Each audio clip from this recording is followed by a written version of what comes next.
Assalamualaikum warahmatullahi wabarakatuh. Sahabat beriman, hampir setiap hari dan di berbagai tempat kita mendengar musik. Dari dulu, musik sudah mengundang pendapat pro dan kontra. Ada yang mengharamkan, namun ada juga yang membolehkannya. Lalu musik yang seperti apa yang diharamkan? Adakah musik yang dibolehkan? Dan bagaimanakah Rasulullah SAW menanggapi musik di zamannya? Dapatkan jawabannya dalam video sajian Islam populer. Tonton hingga akhir agar tidak salah paham. Tapi sebelum lanjut, jangan lupa klik subscribe, like, dan lonceng notifikasi untuk mendukung channel ini agar terus menyiarkan syiar Islam.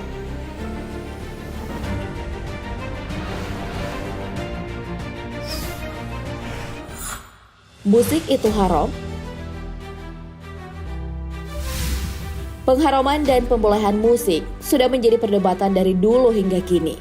Dalam hadis Rasulullah SAW, pengharaman alat musik disandingkan dengan zina, khamar, dan sutra.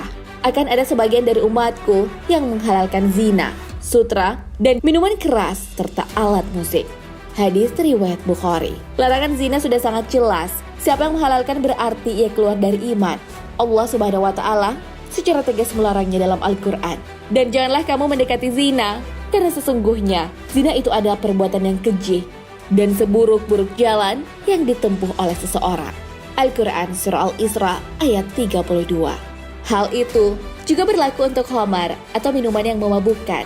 Wahai orang-orang yang beriman, sesungguhnya minuman keras, berjudi, berkurban untuk berhala, dan mengundi nasib dengan anak panah adalah perbuatan keji dan termasuk perbuatan syaitan.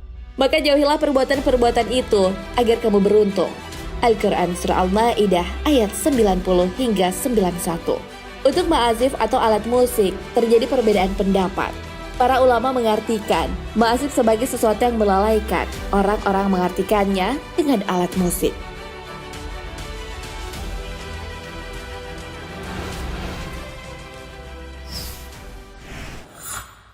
Musik yang diharamkan.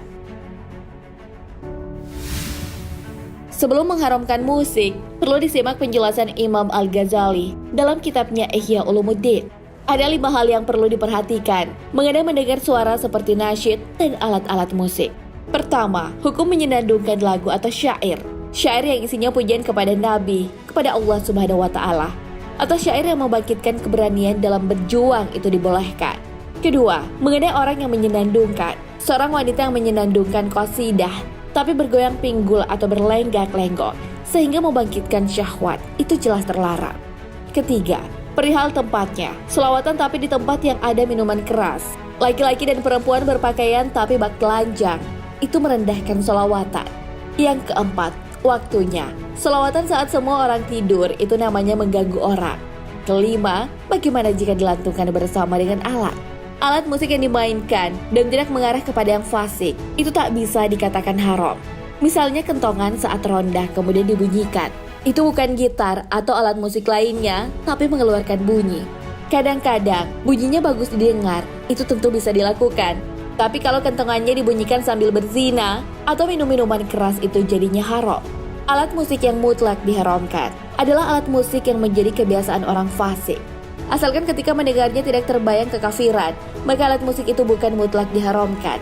Alat musik itu diperkenankan.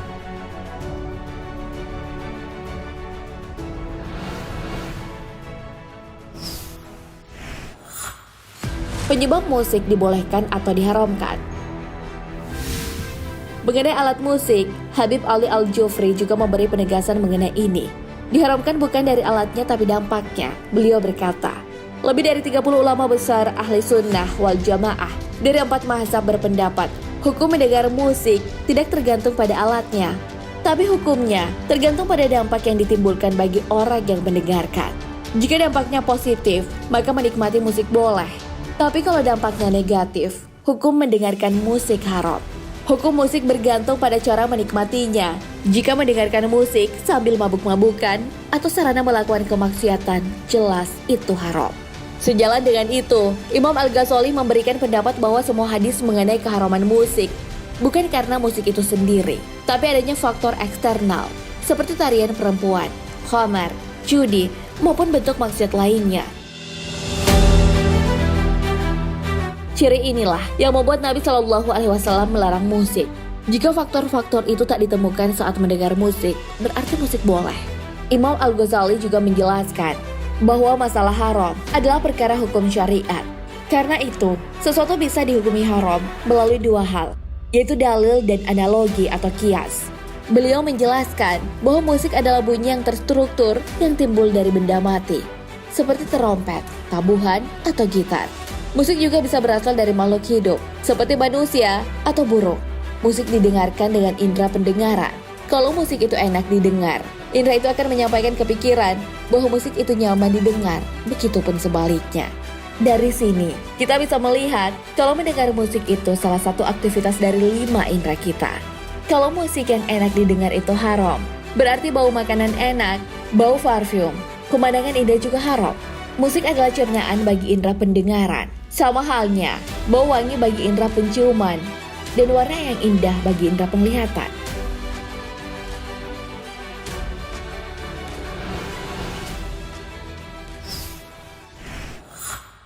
Cara Rasulullah SAW menanggapi musik.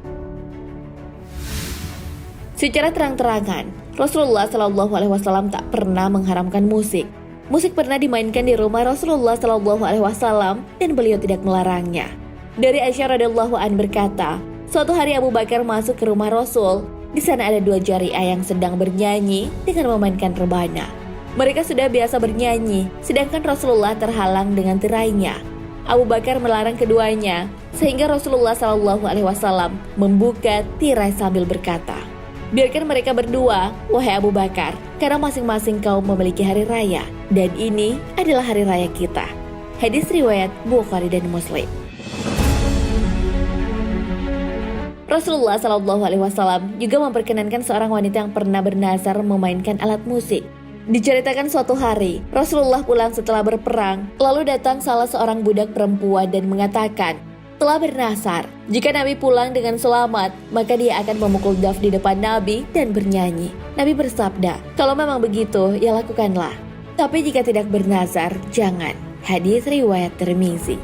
Nah, sahabat beriman, itulah penjelasan mengenai haram atau tidaknya musik. Musik diharamkan apabila digunakan untuk kemaksiatan. Misalnya, membunyikan musik atau memukul alat bersamaan dengan minuman khamar atau berzina.